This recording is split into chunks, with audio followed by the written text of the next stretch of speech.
Awalnya saya mengira rumah warga para pendukung Yohanis yang dibaptis pakai minyak jelantah itu hanya berdekatan dengan depo Pertamina di daerah Pelumpang Tanah Merah. Saya sangka kebakaran yang terjadi merembet ke arah pemukiman warga di buffer zone. Tapi ternyata yang saya pikirkan tidak semengerikan kenyataannya. Saya melihat beberapa foto rumah warga di Tanah Merah Pelumpang yang ternyata berdempetan dengan pipa besar milik Pertamina. Katanya sih isinya air, tapi siapa tahu itu minyak. Terlepas dari minyak atau air pun itu tempat yang berbahaya, bukan untuk dihuni. Luhut, Erik, dan Ma'ruf pun meminta untuk pemukiman dan depo dipisahkan. Buktinya jelas kebakaran dan badai api tak terhindarkan. Sungguh menakutkan.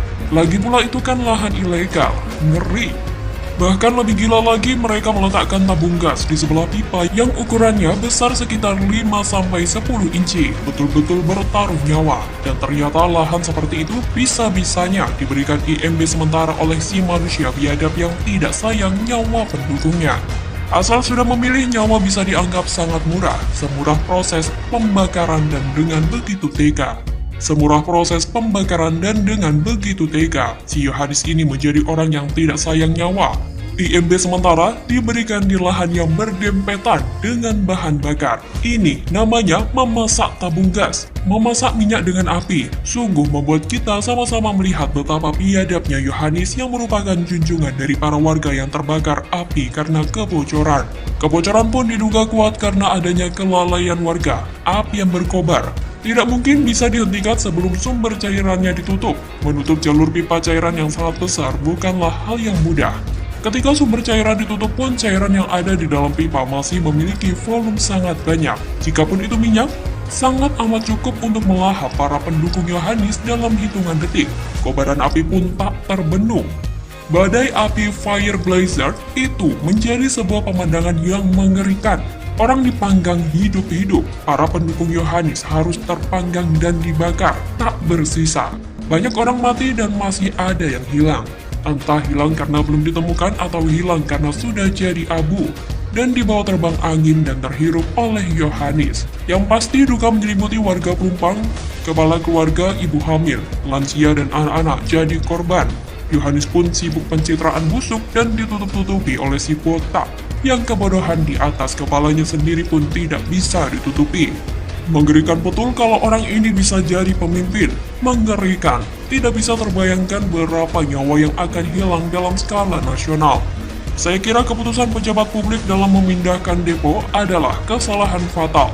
Tolonglah hanya Jakarta yang ambil kesalahan fatal dalam memilih si Yohanis. Jangan sampai pejabat publik malahan mengambil kesalahan fatal dalam urusan depo Pertamina. Jangan yang dipindahkan malahan deponya.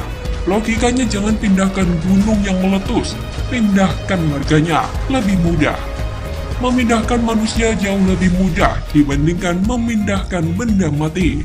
Politikus senior Partai Demokrasi Indonesia Perjuangan atau PDIP, Pandana Baban, mengkhawatirkan efek hubungan Presiden Joko Widodo atau Jokowi dengan Surya Paloh yang memburuk.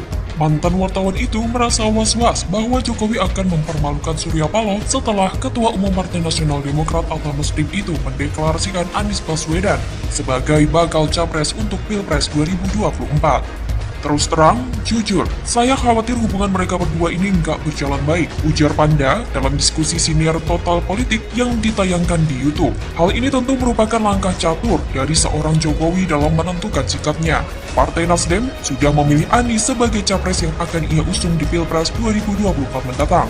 Tapi Nasdem seperti acuh dengan latar belakang Anies yang sering menggunakan politik SARA untuk berpolitik.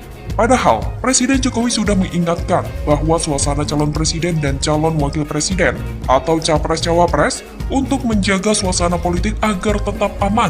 Dia mempersilahkan pada capres untuk berdebat, namun jangan sampai membawa politik SARA, suku, agama, ras, dan antar golongan. Jokowi tak ingin politisasi agama dan identitas terjadi di pemilu 2024. Jokowi menilai isu tersebut sangat berbahaya untuk negara sebesar Indonesia yang beragam. Apa yang diungkapkan oleh Jokowi ini tentu berbeda jauh dari Anies Baswedan yang menggunakan politik SARA dalam berpolitik.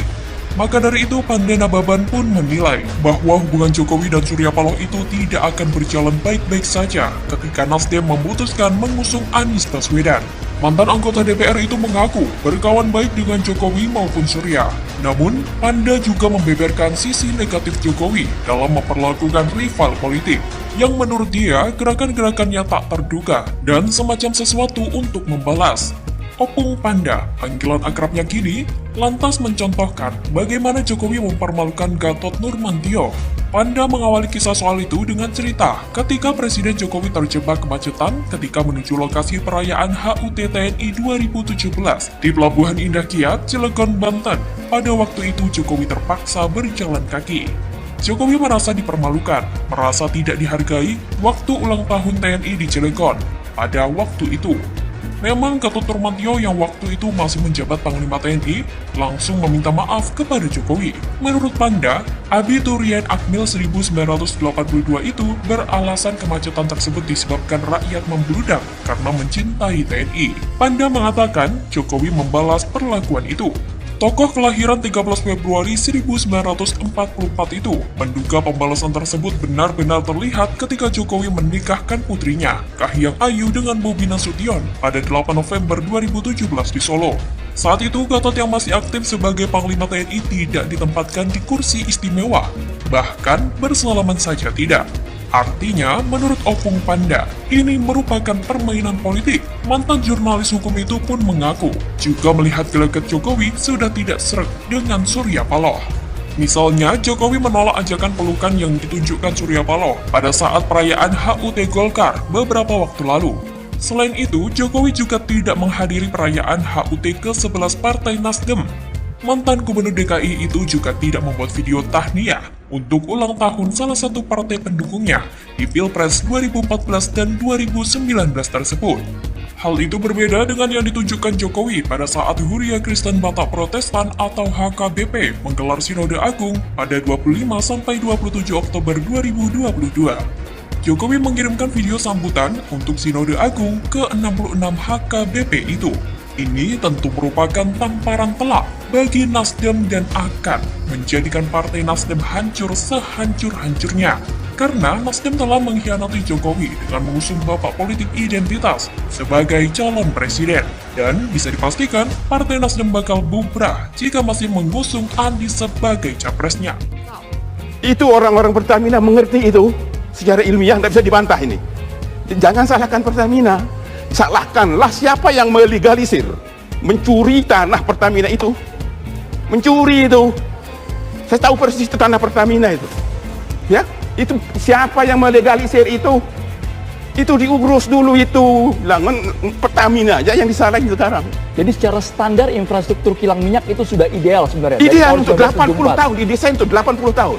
Yang dudukin tanah orang, kayak tanah merah ya. Saya sudah bilang sama Pertamina semua. Saya sudah tawarkan solusi juga untuk kita bangun dusun.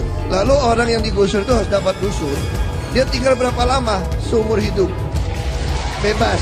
Sama kayak milikan. Kalau memang bukan tanah bapak ibu, ya saya nggak bisa belain, saya digugat. Sehingga dari 153 hektar lahan yang dibeli dan dimiliki oleh Pertamina, akhirnya mayoritas malah ditinggali orang-orang yang datang ke Jakarta dari berbagai daerah. Masalah ini tidak pernah mau diselesaikan sejak awal karena Pemprov DKI Jakarta tidak pernah tegas melarang warga untuk tinggal di sana, sehingga Pertamina lah yang akhirnya jadi terdesak. Sudah banyak analisa sejak lama betapa berbahayanya kalau di sekitar depo Pertamina itu ada pemukiman warga. Kemudian masuklah eranya Pak Anies. Pak Anies kemudian membagikan IMB yang kabarnya itu adalah IMB kawasan. Saya jujur ya sudah menanyakan ke kawan-kawan saya yang ahli hukum ya. IMB kawasan ini apa sih? Dan dasar pembuatan IMB itu harusnya adalah sertifikat hak milik. Jadi saya menduga di sini ada perbuatan pelanggaran hukum administrasi yang dilakukan oleh Pak Anies untuk menerbitkan IMB yang katanya IMB kawasan itu. Jika tadi itu benar-benar milik warga atau masih milik oleh Pertamina. Karena kalau yang dimiliki oleh masyarakat umpamanya tadi IMB ya, izin mendirikan bangunan ya, tentu berbeda dengan sertifikat kepemilikan lahan. Oleh karena itu yang perlu dipastikan adalah siapa yang memiliki sertifikat lahan tadi, kemudian dicek kembali apakah itu milik warga atau itu masih milik Pertamina untuk kemudian dicarikan solusinya seperti tadi ganti untung misalnya. Nah, PR ketiga yang tidak kalah penting nih Mas Martin,